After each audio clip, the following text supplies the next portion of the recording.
పల్లవి, నువ్వు నన్ను లవ్ చేస్తున్నావా లేదా? ఏంట్రా నువ్వు లవ్ చేసేది? నేను దాన్ని లవ్ చేస్తున్నా. పల్లవి, నీ ఒపీనియన్ చెప్పు. ఏరా నీకోసారి చెప్తే అర్థం కాదా? నేను దాన్ని లవ్ చేస్తున్నా. నీ కోసం నేను చేస్తానన్నాను. ఇక్కడి నుంచి వెళ్ళకపోతే నేనే చంపేస్తాను. ఏంట్రా నువ్వు చంపేది? ఆగండి ఆగండ్రా. ఆమె కోసం మీరిద్దరు కొట్లాడుతున్నారేంట్రా? కొడితే దాన్ని కొట్టండ్రా.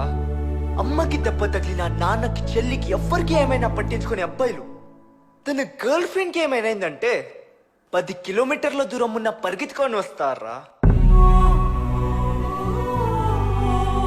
కానీ వీళ్ళు కామ్గా మగాన్ని చూపులతో కట్టుతారు. ఆ చూపుల్ని మనం ప్రేమ అనుకుంటున్నాం. అలా వాళ్ళ మత్తుల్లో పడిపోయాడ్రా. కాదు, పడేసింది. తనతో మాట్లాడుతుంటే తిరుగుతుంటే నన్ను నేనే మర్చిపోయాను. అలా ఒక వేష మోజులో పడిపోయాను.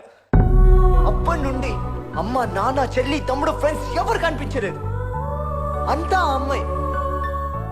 చెల్లి ఎగ్జామ్ టైం అయిపోతున్నానయ్య అంటే అబద్ధం ఆడి ఆపండి దానితో సినిమాకి వెళ్ళి నా ఫేమస్ కాడరా. నేను పుస్తకం తీస్తే అదే, నోట్స్ రాస్తున్నా అదే. క్లాస్ లో ఫస్ట్ ఉండి నేను లాస్ట్ కి పడిపోయాను.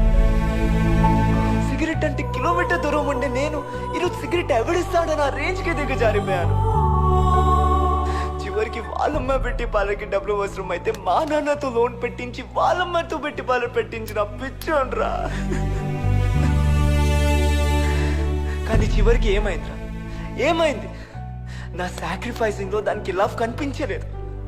వాడు ఎవడివో నోట్లో పోయి దానికి లవ్ కనిపించింది. లవ్ అనేది మనసులో నుంచి నోట్ల మీదకి ఎప్పుడో వెళ్ళిపోయిందిరా, ఎప్పుడో వెళ్ళిపోయింది. ఎవరినైతే నా గుండెల్లో ఉంచడానికి నా హార్ట్ నుండి ఫ్రెండ్స్ ని, పేరెంట్స్ ని తీసేసాను, చివరికి వాళ్ళే నన్ను గుండెల్లో పెట్టుకొని చూస్తున్నారు. ఈ రోజుకి మా నాన్న ప్రతి నెల లోన్ కట్టడానికి బ్యాంక్కి వెళుతుంటే నా మీద నాకే సిగ్గొస్తుందిరా. వీళ్ళందరింతేరా, వీళ్ళందరింతే. రారా, వచ్చేరా. ఒరేయ్, ప్రతి తల్లిదండ్రులు వాళ్ళ అబ్బాయిల్ని పిలిచి అమ్మాయిల్ని ఏడిపించకండి పాపమని చెప్తారా? అలాగనే ప్రతి తల్లిదండ్రులు వాళ్ళ అమ్మాయిల్ని పిలిచి అబ్బాయిల్ని ఏడిపించకండి పాపమని చెప్తే ఏ అబ్బాయిలకి సిచ్యుయేషన్ రాదురా. ప్రాణం తీసే పాయిజన్ 10 నిమిషాలు టైం ఇస్తుందిరా. వీళ్ళు ఆ టైం కూడా ఇవ్వరు.